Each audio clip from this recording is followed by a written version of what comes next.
Good morning and welcome to day number 17 of our virtual hatching class. We are getting down to the last few days, and so our embryos, our baby chicks, are filling up the majority of the egg by now.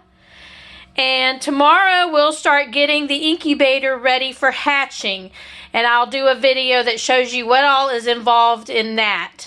I want to point out a couple things to y'all that I don't think I pointed out before. If you look up at the top, you'll see this red light over here. That is telling us that the turner is on. And so, as I said, we have to turn and rotate the eggs every few hours, which this incubator does automatically. And we do that for the first 18 days.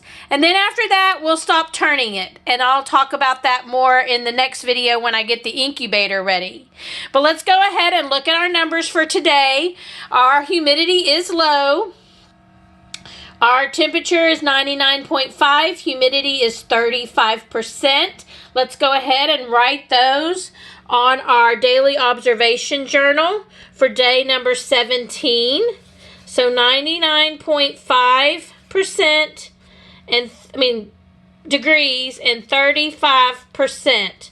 And you can see our chick is filling up that egg. Let's go ahead and add some water. Oops, kind of got it out of the... Okay. So hopefully that will get the humidity back up. I'm going to shut this a little bit, that vent, so maybe that'll hold a little bit more of the humidity in there. All right, if we could see inside our eggs today, we would see that our air cell, which is on the large end of the egg, is getting bigger. Now this is where the chick will take its first breath. It will peck through that air cell to get its first breath of air.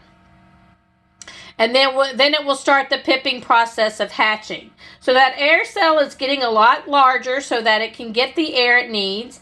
And the beak under the wing is starting to point towards that air cell. So they're getting ready to peck through that air cell, which they'll do on day probably 20 or so, and then get their first breath of air. So our chicks are getting ready and getting in position so that they can start hatching next Wednesday. So we are down to just a few more days in the incubator. And hopefully we'll have several of these eggs hatch. All right, I'll check back with y'all tomorrow.